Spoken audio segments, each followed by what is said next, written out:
لے لے بسم اللہ الرحمن الرحیم۔ السلام علیکم۔ آج میں آپ کو بتاؤں گا کہ ویزے کی کیا صورتحال ہے، کن لوگوں کے ویزے لگ رہے ہیں اور کن لوگوں کے ویزے لٹک جاتے ہیں یا ریجیکٹ ہو جاتے ہیں۔ کیا اس میں آج کل لیٹسٹ صورتحال ہے۔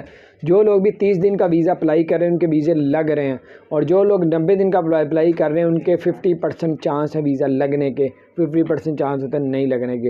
اور جو لوگ بھی 5 سال کا ملٹیپل ریزیڈنٹ یعنی کہ ٹورسٹ ویزا چلا رہے ہیں، لینا چاہ رہے ہیں ٹورسٹ ویزا، 5 سال کا ملٹیپل بھی ہے، اس پہ کیا ہوگا، اس پہ آپ کو ملے گا تقریباً 30% 20% چانس ہے ویزا لگنے کے۔ 5 سال کی بھی کیٹیگری نکلی، یہ 5 سال 90 دن کے ویزے کی فیس بہت ہی کم ہے، تو اس لیے لوگ اس میں اپلائی کرتے ہیں۔ تو آپ اس میں اگر آپ نے اپلائی کرنا ہے، جانا ہے تھوڑے دنوں کے لیے، تو بڑا ویزا اپلائی کرنے کی فی الحال ضرورت نہیں ہے۔ اگر آپ واقعی بڑا ویزا لینا چاہتے ہیں تو پھر آپ رسک لے لیں، اپلائی کر لیں، لگ بھی رہے ہیں، ہو سکتا ہے آپ بھی اس میں سے ایک شامل ہو۔ اپنا خیال رکھیں، چینل کو